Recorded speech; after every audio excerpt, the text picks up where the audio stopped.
Bien, mesdames, messieurs, j'ai attendu quelques minutes, il n'est que 10h03.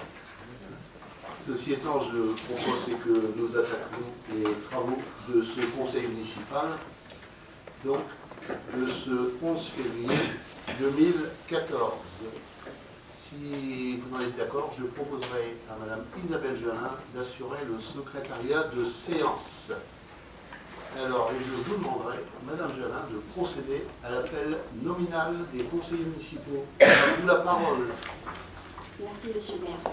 Monsieur Fabien Tchémé. Présent. Marie-Thérèse Auré. Présent. Alain Mamolo, excusé de procuration à Jules Caillard. Didier Caillé. Présent. Bernard Hébrard. Présent. Martine Wolf. Présent. Rita Canas, excusée de procuration à Christian Châtelain. Laurence Morel-Zuindo. Présent. Chara Frifaille. Présent. Jules Caillard. Présent. Janine Lecaille. Absente. Anna Zanelli. Présent. Yves Floquet. Présent. Julien Boucher, excusé de procuration à Martine Wolf. Stéphanie Villette, absente. Serge Scarpa, excusé de procuration à Chara Frifaille. Yves Dromby. Présent. Francis Brouet. Présent. Bernadette Zégard, absente. Serge Lecadir. Présent. Béatrice Bette, excusée de procuration à Ouré Marie-Thérèse. Christian Châtelain. Présent. Françoise Desanglois, excusée de procuration à Yves Dromby.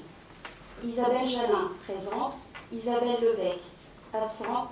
Anne-Sophie Auquière, excusée de procuration à M. Fabien Tchémé. Edmond Cuvelier. Présent. Philippe Duhé, excusé de procuration à Edmond Cuvelier. Cindy Drapier-Morneau. Présent. Jérôme Mélan, absent. Hervé Bourtois, absent. Jacques Lallemand, absent. Et Jean-Luc Herbuer, absent. L'appel est terminé, Monsieur le maire. Merci Madame Jalin. Je vous demande dans le même temps, avez-vous des remarques sur le procès-verbal du dernier conseil municipal du 21 novembre 2013 à formuler? S'il n'y en a pas, je le considère adopté. Aucune main ne se levant, ce conseil et ce procès-verbal sont donc adoptés. Dans le même temps, je voudrais vous inviter, si vous en êtes d'accord, à accepter de rajouter à notre ordre du jour du Conseil une délibération modifiée qui est sur table. Il s'agit d'une convention qui va nous lier avec le Conseil général du Nord relative aux modalités d'offres de concours de la commune qui porte sur l'aménagement de l'accès à la zone d'activité commerciale des 10 minutes en liaison avec la RD 75 et la RD 75 NE. Donc, rajout de cette délibération.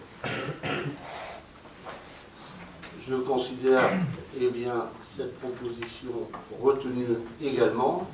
Quelques éléments d'introduction, comme le veut la tradition.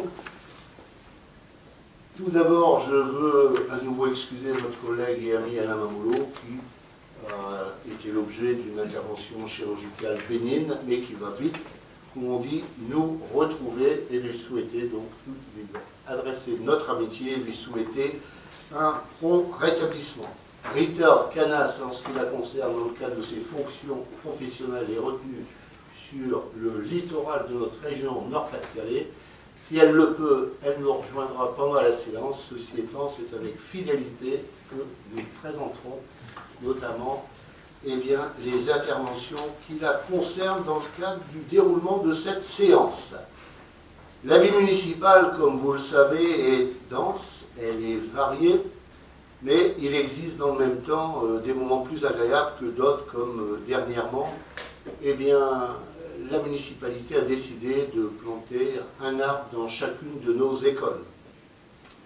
Il faut rappeler en effet qu'après la plantation de l'arbre de la paix par les élèves de l'école Jean Rostand à l'occasion de la Journée internationale des droits de l'enfant, le 20 novembre dernier, un arbre a été planté depuis dans chacune de nos écoles de Marly, un signe qui touche notamment à cette volonté qui nous est commune de voir se réaliser la paix dans le monde. C'est un message, et un message qui a ainsi été adressé aux générations futures afin que celles-ci puissent grandir, que celles-ci puissent s'épanouir dans un monde apaisé avec de la verdure et ce, dans un cadre de vie paisible et agréable. Par ailleurs, je me dois de rappeler que Marly continue de s'équiper afin de répondre au mieux aux attentes de notre population. Pour mémoire, les travaux de l'aménagement de la maison de quartier sont engagés. Il s'agit du secteur de la Briquette, aérodrome, plus particulièrement l'ex-bâtiment Camura, travaux qui ont démarré maintenant depuis 3 semaines. Le centre social de la Briquette, le club du 3e âge vont ainsi pouvoir prendre possession de locaux adaptés et dignes de notre époque, et ce, avant l'été prochain. Deuxièmement, une salle polyvalente et des bureaux administratifs viendront compléter l'aménagement de ce bâtiment dans le cadre des services que nous devons rendre, y compris à une population d'un quartier qui attend de la proximité. D'autre part, c'est le chantier d'éco-rénovation de la maison des associations qui a lui débuté aussi et qui durera environ 18 mois, période à l'issue de laquelle les associations pourront bénéficier de locaux rénovés et accessibles à tous, puisqu'il est envisagé dans ce plan d'aménagement la réalisation d'un ascenseur qui desservira l'ensemble des étages. Enfin, notre jeunesse verra la possibilité d'avoir recours au point Info Jeunesse qui sera réalisé, créé au sein de cette même maison des associations. Enfin, un aménagement de sécurité à l'intersection des rues Roger Salengro et Gilles Fabry, afin de sécuriser l'intersection et de limiter la vitesse, est en cours de réalisation. Des travaux qui, par ailleurs, ont été complétés par un piétonnier et la réfection des trottoirs. Enfin, c'est l'EPF, l'établissement public foncier, qui actuellement démolit les maisons rue Adrien Veil, celle du Gare d'Arrière face au stade du Hainaut, et enfin à l'entrée du chemin d'Aulnois.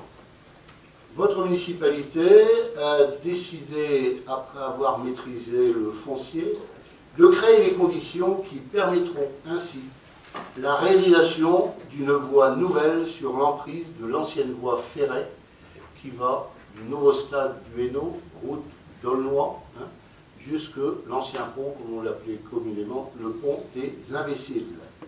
Dans un autre domaine, le comité de pilotage mis en place avec l'ensemble des partenaires, enseignants, parents d'élèves, élus et services municipaux continue à travailler à la mise en place des nouveaux rythmes scolaires qui seront opérationnels en septembre prochain, et dans le même temps, l'ensemble des familles sera prochainement consulté sur cette question.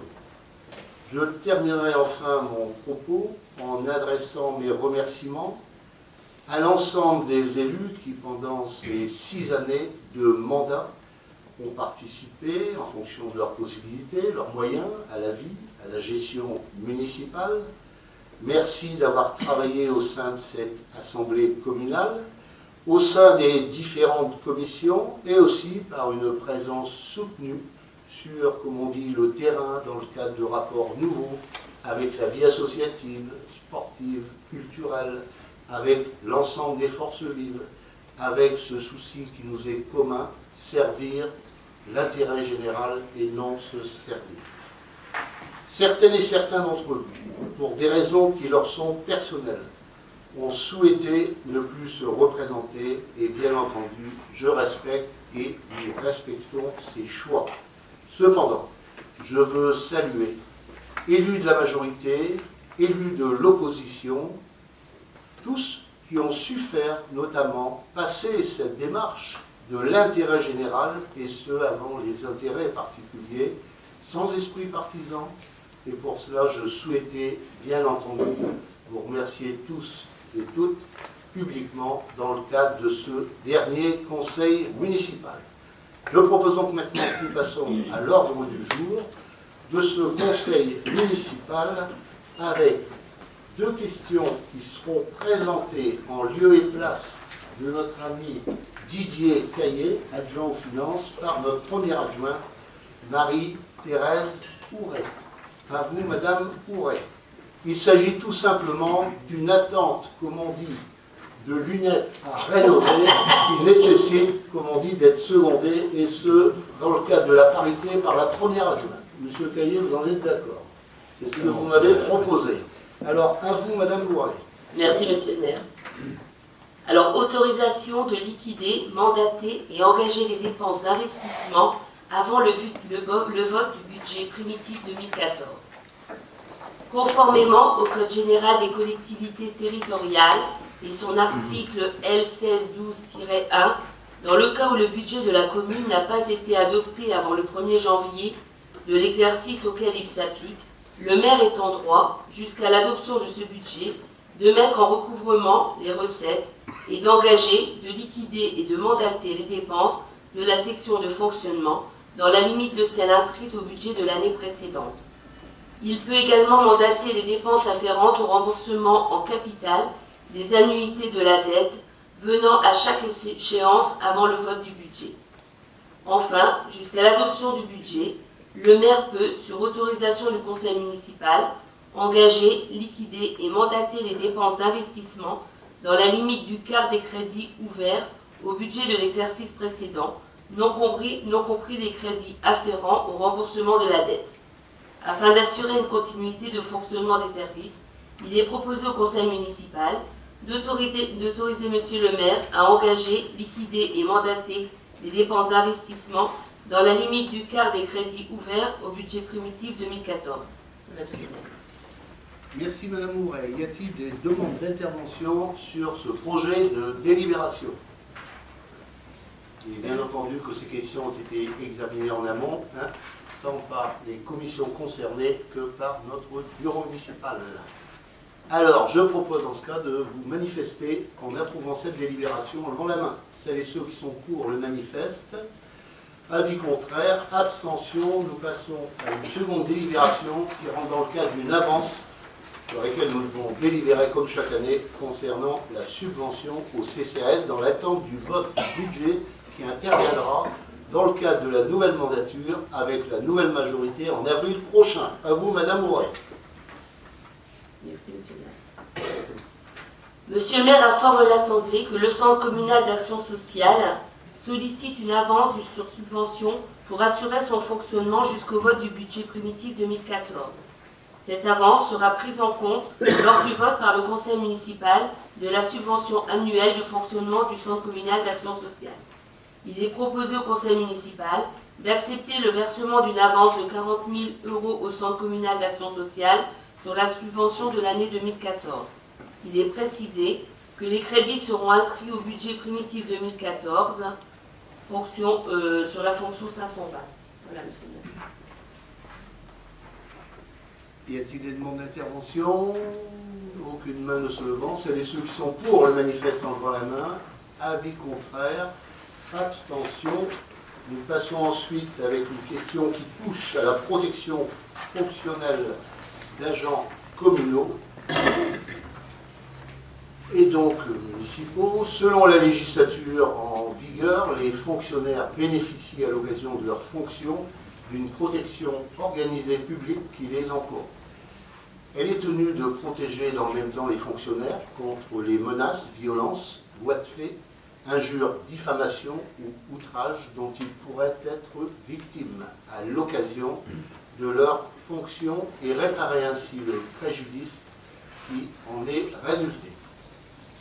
2 agents de la police municipale ont demandé à bénéficier de la protection fonctionnelle suite à des faits d'outrage dont ils ont été victimes au cours des années 2011 et en 2013. Les instructions de ces affaires sont closes et les dates d'audience prochaines ont été fixées au 21 février et au 4 juin, donc 2014. C'est pourquoi il est proposé au conseil municipal d'accorder le bénéfice de la protection fonctionnelle dans les conditions définies ci-dessus à nos agents de la police municipale concernés suite à l'agression dont ils ont été victimes. Y a-t-il sur cette délibération des demandes d'intervention? Sinon, je propose immédiatement de passer au voix. Celles et ceux qui sont pour le manifeste en levant la main. Avis contraire, abstention. Nous passons ensuite avec une délibération qui se porte et se rapporte à l'entretien des espaces boisés le long de l'avenue Albert Schweitzer, qui sera présenté par notre adjoint aux travaux et à l'urbanisme, M. Bernard Évrard. Monsieur Évrard, vous avez la parole. Merci, Monsieur le maire. Le Conseil général du Nord est l'autorité gestionnaire de voirie RD 75 rue Albert Schweitzer. À ce titre, elle se doit d'entretenir la voirie incluant non seulement la bande de roulement, mais également l'ensemble de ses dépendances et accessoires, y compris les trottoirs. En agglomération, la compétence du Conseil général ne comprend pas les ouvrages qui ne contribuent pas à la circulation routière. Les espaces boisés n'ayant qu'une fonction d'embellissement et d'ornement, ces ouvrages incombent à la commune.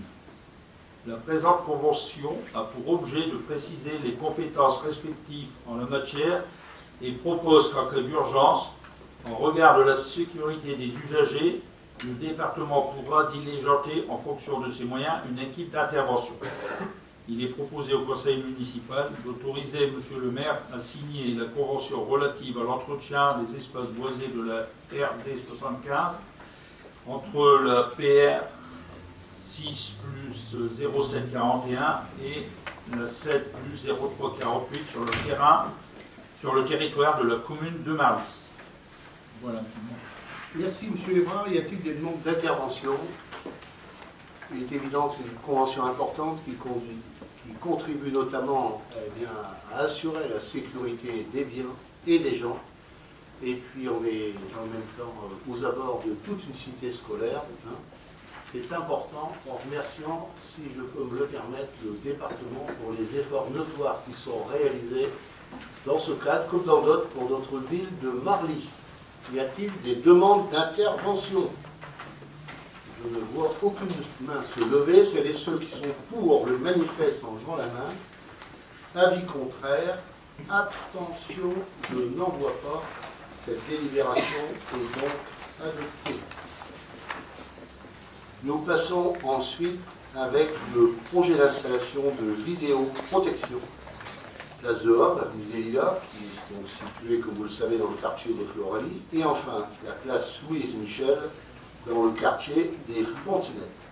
Cette délibération a pour objet de procéder à une demande de subvention. La ville de Marly considère en effet que la sécurité est un droit fondamental, au même titre que l'éducation ou la santé. Son application en matière de sécurité et de prévention de la délinquance s'est concrétisée le 18 décembre 2009 par la signature du contrat local de sécurité. Ce contrat local de sécurité se veut être un outil de mise en réseau pour créer des synergies. Et il formalise dans le même temps les engagements des acteurs de la sécurité dans notre ville. Il en ressort des premières réunions de travail qu'il était indispensable de sécuriser les espaces publics par la mise en place d'un système de vidéoprotection et non de vidéosurveillance. En 2010, les premiers sites retenus ont été la salle de sport Schumann et le foyer Saint-François. En 2011, ça a été la salle de sport du Caillou. Puis en 2012, la salle de sport Aragon sur le quartier de la Briquette. Sans oublier les services techniques et dans le même temps, sans oublier le rôle qui est joué par les bailleurs, tant par teneur, au sein notamment de ces emprises, où sont situés les logements, que GHI, qui est dans la mise en œuvre d'un plan en ce qui le concerne. Dans le cadre du nouvel appel à projet lancé par l'État, la ville de Marly souhaite ainsi étendre le système de vidéoprotection sur la place de Homme, l'avenue des Lilas, et sur la place Louise Michel, sujette à des actes de vandalisme récurrents. Vol, incendie d'automobile, dégradation de biens. Un schéma d'implantation ainsi de ces équipements est en cours de définition.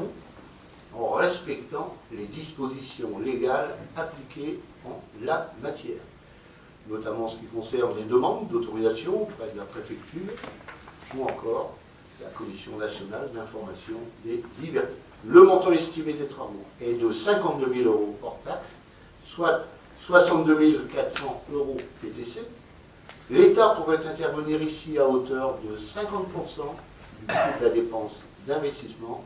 C'est pourquoi je vous propose d'approuver le principe d'installation d'un système de vidéoprotection sur la place de Hof et la place Louise Michel, d'autoriser votre serviteur, en l'occurrence M. le maire ou son représentant, à solliciter une subvention de 50% du montant hors taxe de l'investissement auprès de l'État, d'approuver le plan de financement qui est joint en annexe de cette délibération et d'autoriser enfin Monsieur le maire ou son représentant à solliciter toutes les autorisations préalables à ces équipements, afin d'appliquer en conclusion les crédits nécessaires au budget 2014.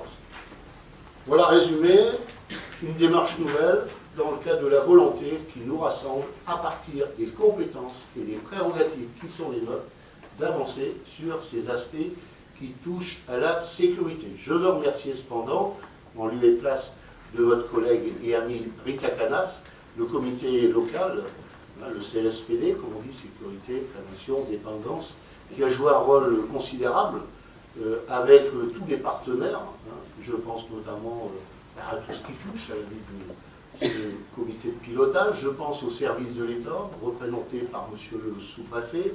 Je pense à la justice, par monsieur le procureur, ou encore au service de sécurité, avec monsieur le commissaire divisionnaire. Sans oublier, dans le cadre de ces partenaires, toutes celles et ceux qui ont décidé d'apporter leur pierre dans la réflexion et la mise en œuvre de mesures. Étant bien entendu, ces aspects qui touchent à la sécurité étant d'ordre d'État, ils nécessitent aussi, dans le même temps, c'est la volonté qui nous rassemble tous, de faire en sorte que nous puissions obtenir les moyens et bien, auxquels nous sommes en droit de prétendre, je pense, pour faire en sorte d'avancer sur ces questions qui touchent tant à la sécurité qu'à l'insécurité. Avez-vous des questions, notamment sur ce projet de délibération qui est tout simplement une demande de subvention auprès de l'État? S'il n'y a pas de demande, je propose que l'on passe immédiatement aux voix. C'est les ceux qui sont pour le manifeste en levant la main. Avis contraire, abstention. Et nous passons ensuite à un projet de délibération qui se rapporte à la cession de la parcelle cadastrée section A 2852 de l'avenue Barbus à la SCI Guériveau, projet de construction du siège social de l'entreprise Arlogie et de l'enseigne de meubles Rosatier. Ça se situe tout simplement devant la salle Gosselin avenue Barbus, où les travaux notamment pour la réalisation du projet foyer d'accueil médicalisé et le foyer pour autisme, 2 fois 30 places, dans cette parcelle, devrait débuter début avril. Ce n'est pas un poisson, mais le 1er avril.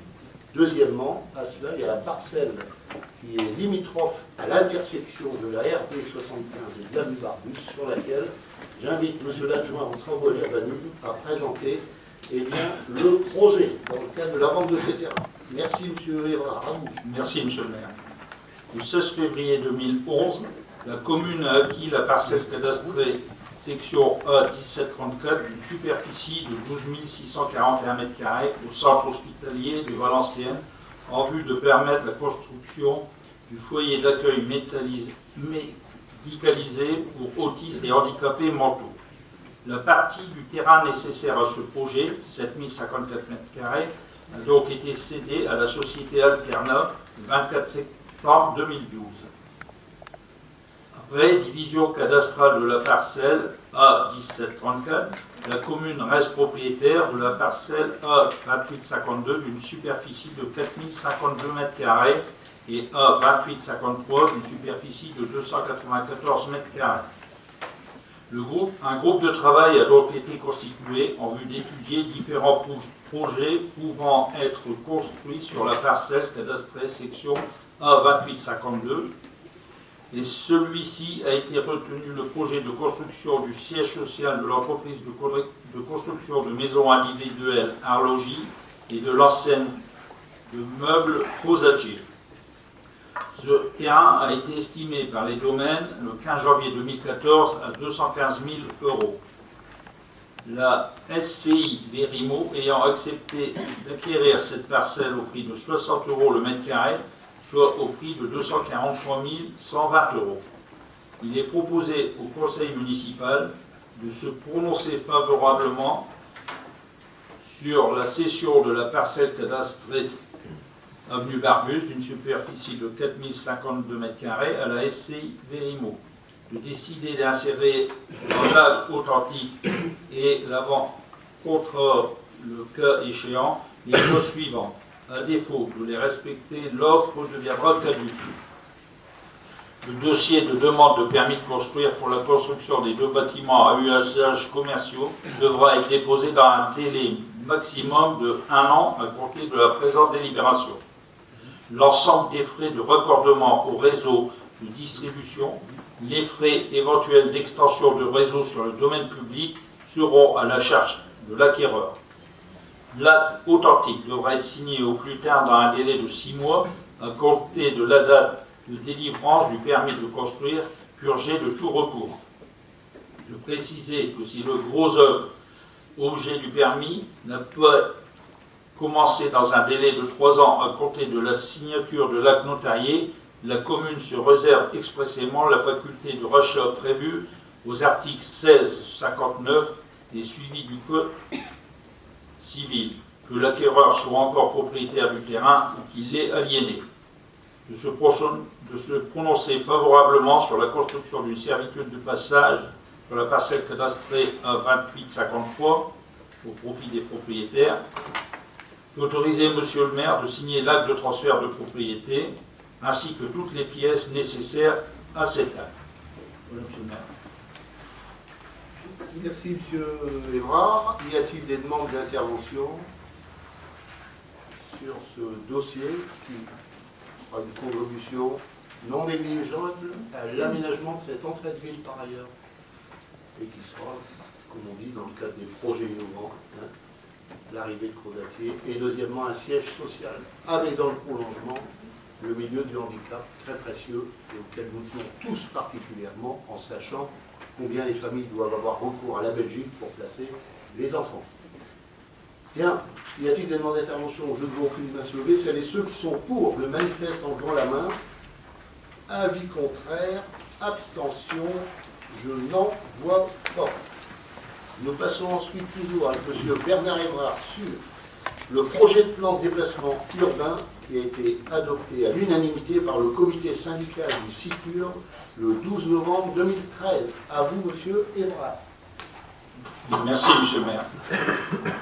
Le projet de plan de déplacement urbain du syndicat intercommunal pour les transports urbains de la région de Valenciennes a été arrêté à l'unanimité par le comité syndical du SICUR le 12 novembre 2013.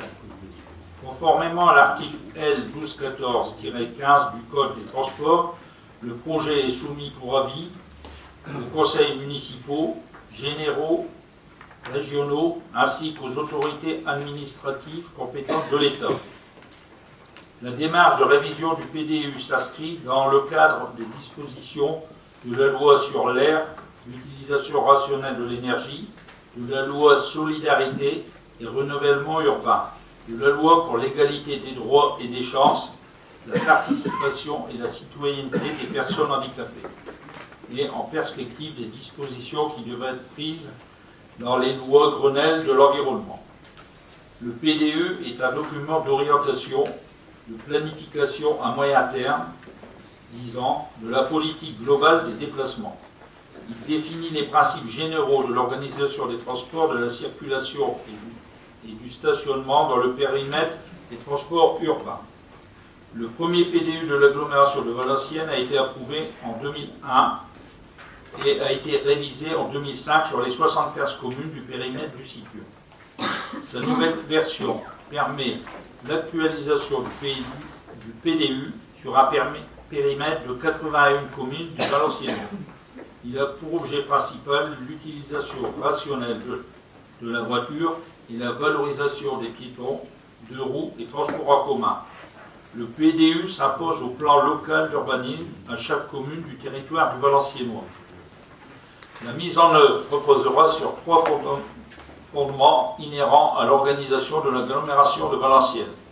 Renforcer la densité urbaine et la mixité fonctionnelle, inscrire les déplacements d'une armature territoriale multipolaire et interconnectée, sensibiliser, informer, communiquer pour favoriser la prise en conscience des enjeux d'une mobilité durable et encourager de nouvelles pratiques de déplacement.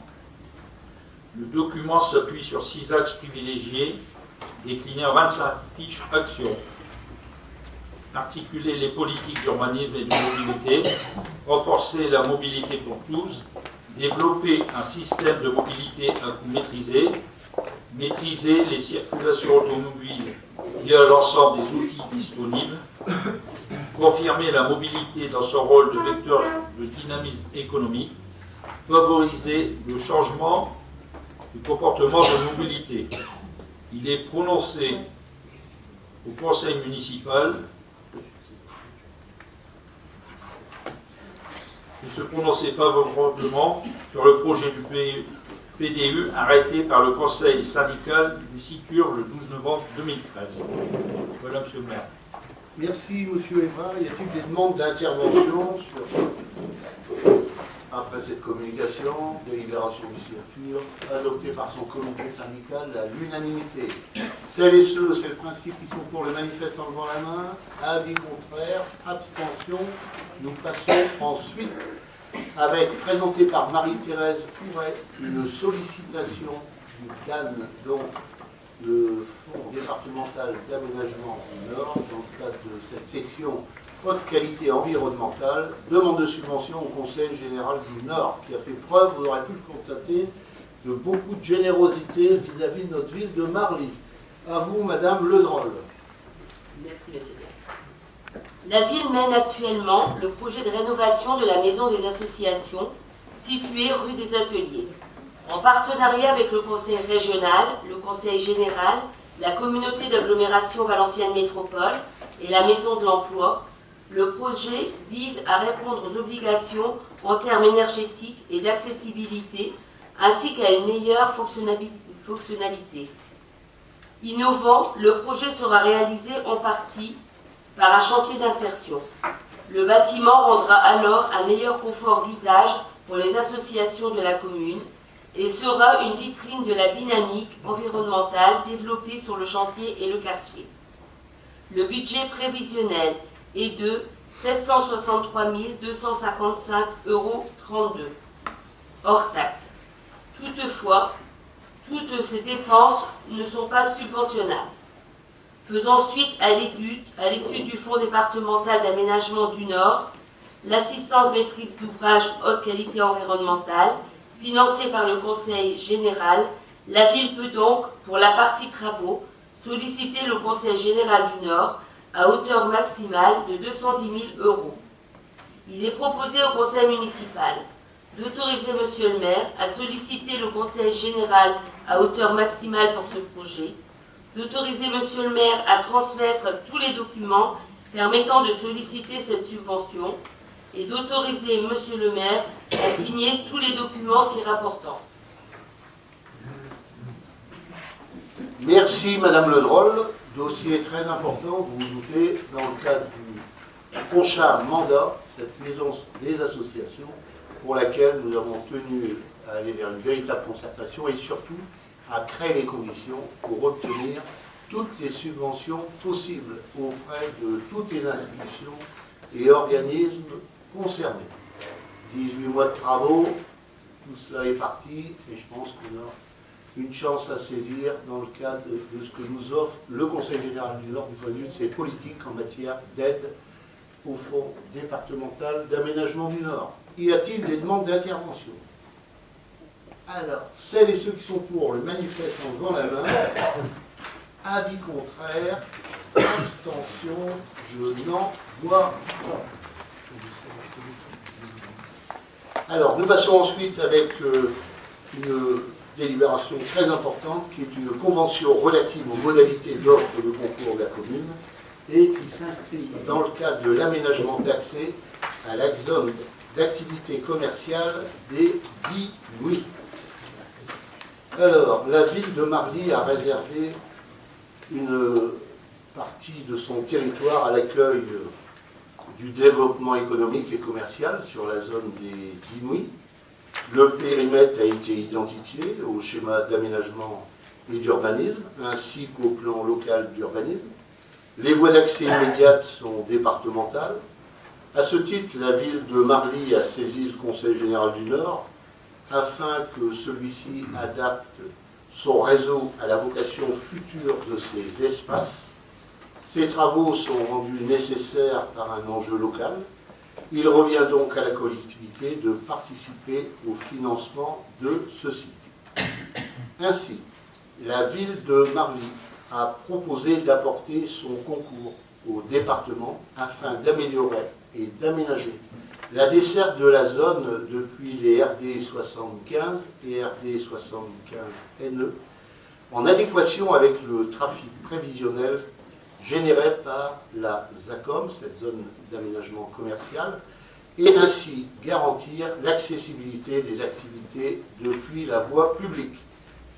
La maîtrise d'ouvrage et la maîtrise d'œuvre de la totalité des travaux sur le domaine public départemental seront menées par les services du Conseil général, donc pris en charge par le Conseil général du Nord lui-même. Une attention particulière sera apportée aux continuités cyclistes et à l'augmentation de la capacité de circulation. Pour cela, la commune a sollicité le département sous la forme d'une offre de concours pour le financement de ces travaux impactant le domaine public routier départemental. Le département décide de répondre favorablement à cette demande. Les modalités de cette offre de concours sont définies par la présente convention. Le montant de l'offre de concours se porte à 1 580 000 € hors taxe, montant estimatif, bien entendu, des travaux. Il est donc proposé à notre Assemblée communale d'autoriser Monsieur le maire ou son adjoint aux travaux d'urbanisme, Monsieur Bernard Évrard, à formuler et donc une proposition d'offre de concours auprès de Monsieur le Président du Conseil général du Nord, d'autoriser enfin Monsieur le maire ou Monsieur Bernard Évrard à signer la convention définissant les modalités de mise en œuvre de cette offre de concours et tout document s'y rattachant. Alors, pour résumer, le département va assumer la totalité de l'ingénierie, soit la maîtrise d'ouvrage et la maîtrise d'œuvre sur cette opération, qui, je le rappelle, prendra donc en compte financièrement. 2. Le coût pour la ville sera nul, puisque entièrement financé par la taxe d'aménagement versée à la ville de Marly, soit 750 000 €, et au département, soit 330 000 €. Tout cela complété par une participation financière des aménageurs concernés, puisque ces travaux sont rendus nécessaires par les seuls projets à vocation commerciale. Je précise d'ailleurs que ce type de projet s'est réalisé sur le plan régional dans d'autres régions de notre pays et que par ailleurs, eh bien, ces projets ont été dans ce cadre financés par l'ensemble des partenaires. Mais dans le même temps, il faut savoir que pour notre ville de Marly, ça conduirait tout simplement à une opération blanche. Donc, aucune incidence financière pour la ville de Marly. Ceci étant, nous tenons à faire passer cette délibération en ce jour, dans la mesure où nous irions au Conseil général du Nord vers une commission permanente le 7 avril prochain. Et pour pouvoir présenter cette délib en commission permanente, il y avait lieu nécessité que notre Assemblée municipale délibère sur ce dossier, qui est très important, je le rappelle, opération blanche, voie d'accès prise en compte par le département, 2, les aménageurs concernés, et 3, et bien dans le cadre de ce projet, comme chacun le sait, de zone commerciale. J'en ai terminé sur la présentation. Avez-vous des questions, des demandes d'intervention? Oui, monsieur Cuvelier.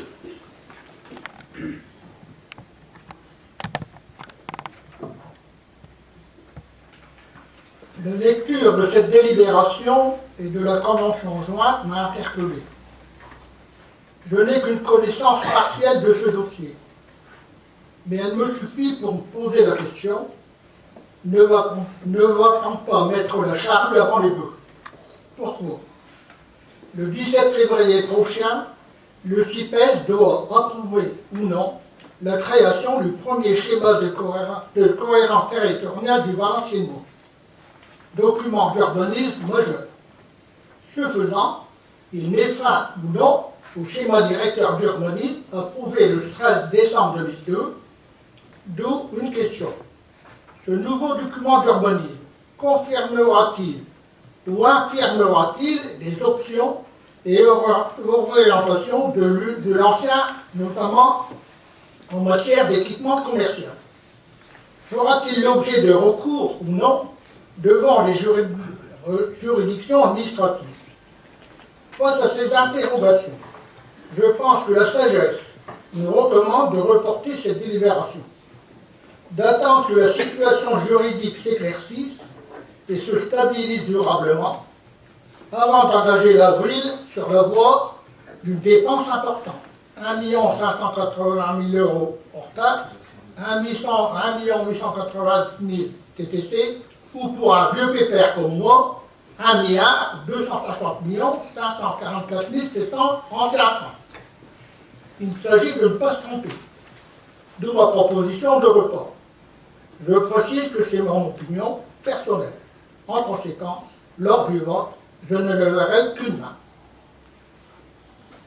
Très bien. Y a-t-il d'autres demandes d'intervention?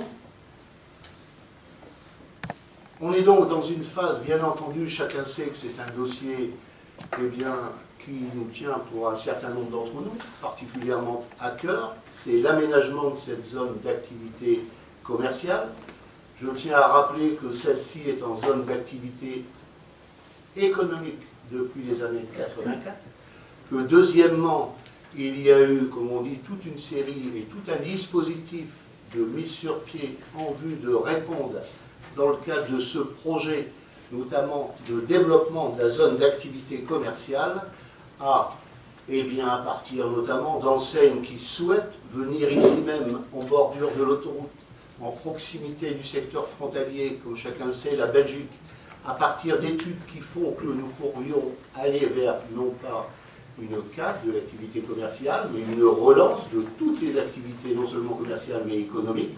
Que troisièmement, l'implantation d'un tel projet demain, c'est 300 emplois immédiatement. Deuxièmement, c'est le départ d'une zone. Quatrièmement, il y a effectivement le comité syndical du SCOT qui se réunit ce lundi. Ceci étant, si nous voulons avancer dans le cadre de ce projet concrètement, et pour éviter que celui-ci avorte, il faut mettre tous les atouts de notre côté. Et à travers ces atouts, il y a nécessité actuellement de délibérer, d'autant que cela ne coûtera aucun centime à notre collectivité locale, ville de Marly. Tout sera pris en compte, que ce soit par le département, que ce soit par notamment les aménageurs de demain, et puis ils sont nombreux. À partir de là, comment ne pas saisir l'occasion qui nous est donnée pour démontrer que là aussi nous répondons, dans le cas des conditions à réunir, en liaison avec la législation en vigueur, à toutes les attentes formulées, notamment en ce qui concerne les infrastructures routières, en ce qui concerne l'environnement, le cadre de vie et les politiques qui touchent notamment au Grenelle de l'environnement. C'est pourquoi, dans le cas notamment, un engagement a été pris par le président du Conseil général de passer cette délibération en date du lundi 7 janvier. C'est une opportunité à saisir pour faire en sorte véritablement de ne pas perdre une minute et d'aller de l'avance pour créer les conditions, pourquoi pas, d'aller vers, comme on dit, la réalisation de ce projet qui serait très précieux pour notre ville de Marly, j'ajoute pour notre arrondissement, pour la communauté d'agglomération Valenciennes Métropole, qui bénéficierait par ailleurs des taxes professionnelles, pour le département qui bénéficierait de taxes d'aménagement, pour notre ville en premier lieu par rapport au problème du chômage, au problème de l'emploi et aux attentes fortes. En un mot, le début d'une zone d'activité, je pense, eh bien, où à partir des réalités vécues, on a une chance à saisir et à partir de là, pourquoi pas y aller avec confiance et détermination. Dans le même temps, je tiens à rappeler que le projet d'aménagement commercial se situe actuellement sur les 13 hectares de zones inscrites, notamment au schéma d'aménagement, au SDO, et que le SCOT est adopté ou pas, cela ne changera rien à la faisabilité de ce projet. Actuellement, il y a déjà 13 hectares qui sont mis à disposition dans le cadre de l'aménagement commercial, et qui sont inscrites au SDO.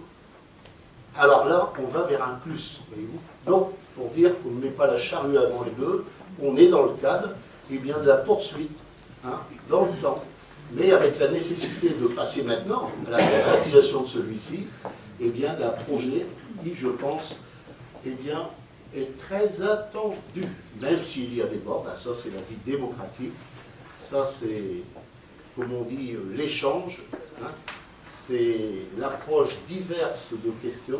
Ceci étant, en ce qui me concerne, moi je vous propose d'aller de l'avant.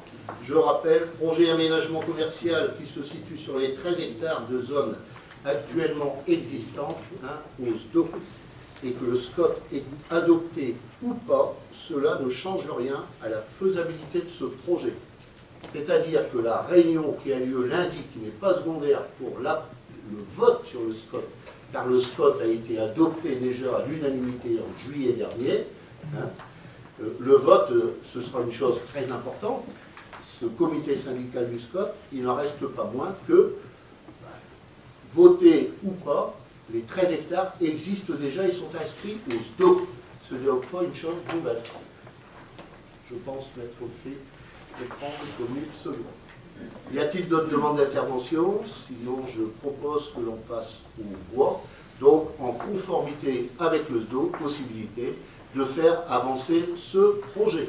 Et ce, en dehors, bien entendu, du vote du comité syndical du SCOT qui aura lieu lundi prochain, 17 février, si je ne me trompe. Celles et ceux qui sont pour le manifeste en levant la main.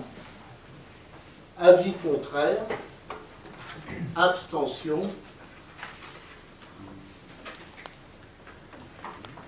Nous continuons avec notamment nos délibérations, avec une subvention exceptionnelle à l'amicale des anciens d'élèves Bombardier qui est présentée par notre collègue ancien de la CIMP et qui est par la suite devenu douanier, notre ami et collègue Jules Caillard. Une initiative qui a eu un succès tout particulier puisque 1000 personnes, et notamment les élèves, ont visité cette expo. À vous, M. Caillard. Merci, M. le maire. La municipalité a été sollicitée par l'association amicale des anciens ANF et Bombardier afin d'obtenir une subvention exceptionnelle de 300 € dans le cadre de l'exposition ferroviaire qui s'est déroulée du 18 au 22 novembre 2013. Il est proposé au conseil municipal de se prononcer sur le principe de l'octroi de cette subvention exceptionnelle et d'imputer la dépense au compte correspondant au budget 2014. Effectivement, c'est une exposition sur le ferroviaire à destination des élèves de l'école,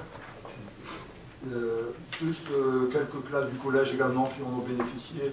Donc ils nous ont sollicité, effectivement, ils offrent toujours une petite maquette de train à tous les enfants qui participent, donc ils nous ont sollicité. Voilà.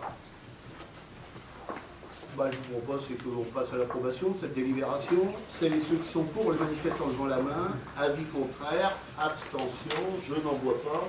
Nous passons ensuite avec une subvention exceptionnelle à l'amicale du personnel, présentée toujours par M. Jules Caillard. À vous, M. Caillard. La municipalité a été sollicitée par l'amicale du personnel afin d'obtenir une subvention exceptionnelle au titre de l'année 2013 pour assurer les prestations et actions sociales envers les agents municipaux. Dans l'attente du document comptable, le dossier n'a pu être présenté au conseil municipal du 21 novembre 2013. À ce jour, au vu des éléments fournis et après étude du document, il est proposé au conseil municipal de se prononcer sur le principe de l'octroi d'une subvention exceptionnelle de 3 000 € au titre de l'année 2013 et d'imputer la dépense au compte correspondant du budget 2014. Merci M. Caillard. Y a-t-il des demandes d'intervention? Je n'en vois pas et je cède bien volontiers. J'ai proposé à notre collègue Rita Canas, notamment de nous apporter des éléments de réflexion dans le cadre du CLSPD et dans le cadre notamment de communications possibles qui sont inscrites à l'ordre du jour. Mais avant cela, je reviens au vote de la délibération précédente, présentée par M. Jules Caillard, je le répète, ancien de la CIMT et devenu par la suite douanier et maintenant jeune retraité. À vous, on passe au vote. Ceux qui sont pour, abstention, avis contraire, c'est adopté. Et Mademoiselle Canas, je vous cède bien volontiers la parole. Merci Monsieur le maire, et donc je vous fais toutes mes excuses à vous ainsi que mes collègues à l'Assemblée de mon retard dans mon travail. Donc sur la délibération qui a été présentée, notamment sur la vidéoprotection que vous avez présentée, je pensais qu'il était important, et on était d'accord, de présenter quelques éléments sur le CLSPD, donc sur la prévention de délinquance qui a été lancée depuis 6 ans par la municipalité. Donc je voulais quand même indiquer quelques éléments, aussi bien à mes collègues aujourd'hui et aussi à l'Assemblée, nombreuses ce soir. C'est premièrement, donc, depuis le lancement du CLSPD, outre avoir un coordinateur de prévention de délinquance au sein de la ville, il y a eu quand même des éléments, des objectifs qui ont été atteints. Premièrement, le renforcement de la police municipale, vous l'avez dit certainement, Monsieur le maire, la multiplication de la vidéoprotection sur les équipements publics, le centre Saint-François, la salle du Mont. Aujourd'hui, on en arrive au niveau du petit Cavin aussi, à une réflexion. Le CLSPD, ça a été des comités de suivi dans les quartiers, notamment des Floralies, et donc si j'ai bien calculé, il y a eu plus de 30 réunions qui ont été faites sur le quartier des Floralies, avec les comités des usagers, avec les centres sociaux, avec la police municipale, avec le représentant de la préfecture, le délégué à la politique de la ville. Et outre ces réunions-là, ce sont des réunions également que nous avons eues avec le sous-préfet et le substitut du procureur et le commissaire de la police, le représentant de la police nationale, sous la présidence de vous, Monsieur le maire. Je tenais quand même à indiquer que la dernière réunion que nous avons fait ensemble, Monsieur le maire, le sous-préfet nous a indiqué qu'on est arrivé à un deuxième temps du CLSPD, ce qui veut dire qu'en fait, on est arrivé à amener, outre des statistiques, à une baisse de la délinquance dans cette ville. Bien sûr, il y a toujours des éléments, il y a toujours des événements marquants, mais il y a quand même une baisse de cette délinquance. Et aussi, je voulais indiquer que quand on parle de vidéoprotection, notamment au Floralies, il est quand même intéressant de savoir que les bailleurs sociaux sont en train de faire un travail avec nous et que sur certaines entrées, on peut le dire, les entrées 5, 7 et 16 des Floralies, la vidéoprotection a été installée. Nous n'avons pas été mis devant le fait accompli, c'est un travail qui s'est fait en concertation avec la ville, avec le conseil municipal délégué au logement. Et donc, nous avons travaillé avec les bailleurs sociaux, avec le centre social, pour éviter ces phénomènes d'attroupement. Donc je voulais quand même indiquer qu'on a travaillé sur un volet sécurité pendant ces 6 années dans ce CLSPD, mais aussi un volet de prévention. Et que s'il y a un phénomène marquant, et je vous remercie, Monsieur le maire, de m'avoir donné l'opportunité de le présenter au conseil municipal, c'est qu'il y a une véritable politique jeunesse. S'il n'y avait pas eu une politique jeunesse développée pendant ces 6 ans par la municipalité, tout le travail de la sécurité n'aurait pas eu de sens. On a voulu travailler sur les 2 aspects. On a travaillé également au sein du bureau municipal, au sein du conseil municipal, et dans des débats qui étaient souvent, on n'avait pas des avis convergents, mais où on est arrivé à des positions communes, et ça a été un long travail.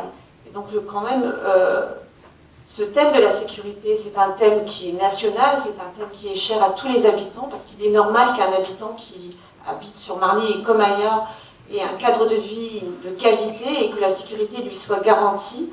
On sait que c'est une prérogative régalienne, que normalement c'est l'État, mais la municipalité de Marly, elle a fait son travail pendant ces 6 années. Elle ne l'a pas fait toute seule, elle l'a fait en concertation avec la police nationale, avec l'État, en renouant un véritable dialogue. Donc il me semblait très important de le repréciser.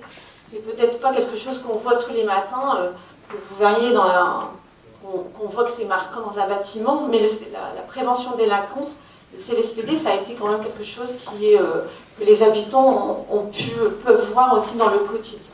Voilà, donc il me semblait intéressant de le rappeler. Merci mademoiselle Catlas pour cette contribution. En effet, comme vous, je rejoins votre propos. Je l'ai eu raison de le faire précédemment pour saluer les efforts notoires qui ont été faits dans le cadre de nos compétences, je répète, et de nos prérogatives. Je cède bien volontiers la parole à monsieur Jules Caillard pour une subvention exceptionnelle au lycée François Mansart dans le cadre d'une coopération qui nous lie depuis quelques années avec un projet de coopération internationale avec Madagascar. À vous, monsieur Caillard. Le lycée professionnel François Mansart a sollicité la commune pour une subvention exceptionnelle. En effet, le lycée porte un projet de coopération internationale avec Madagascar. Les élèves du lycée partiront mener ces actions dans ce pays. Ils partiront du 14 au 26 avril 2014. Il est proposé au conseil municipal de se prononcer sur le principe de l'octroi d'une subvention de 1 000 € pour mener ce projet, d'autoriser monsieur le maire à signer tous les documents s'y rapportant et d'imputer la dépense au compte correspondant au budget 2014. Donc c'est effectivement, comme rappelait monsieur le maire, une action humanitaire qui est menée maintenant depuis quelques années par le lycée François Mansart et qui permet effectivement à des élèves d'aller là-bas et puis de construire des bâtiments pour aider hôpitaux et ceci, cela, enfin, quelque chose vraiment très très bien. Merci aux professeurs et aux élèves qui participent à l'action. Je pense que c'est un très très bon merci. Merci à vous, monsieur Caillard. Donc, c'est les ceux qui sont pour le manifester en levant la main par un avis favorable, avis contraire, abstention. J'en ai terminé. Je vous remercie encore de votre collaboration étroite au cours de ce mandat écoulé. Merci aux services municipaux. Merci à toutes celles et ceux qui ont contribué à développer cette ville, à faire face à certains moments, comme on dit, périodes héroïques, difficiles, mais qui, dans notre diversité, majorité et opposition, en se donnant la main, on su être guidés par l'intérêt général. À partir de là, ce n'est qu'un au revoir, si bien sûr les habitants en décident ainsi en ce qui nous concerne. Nous vous disons cependant à bientôt. Merci.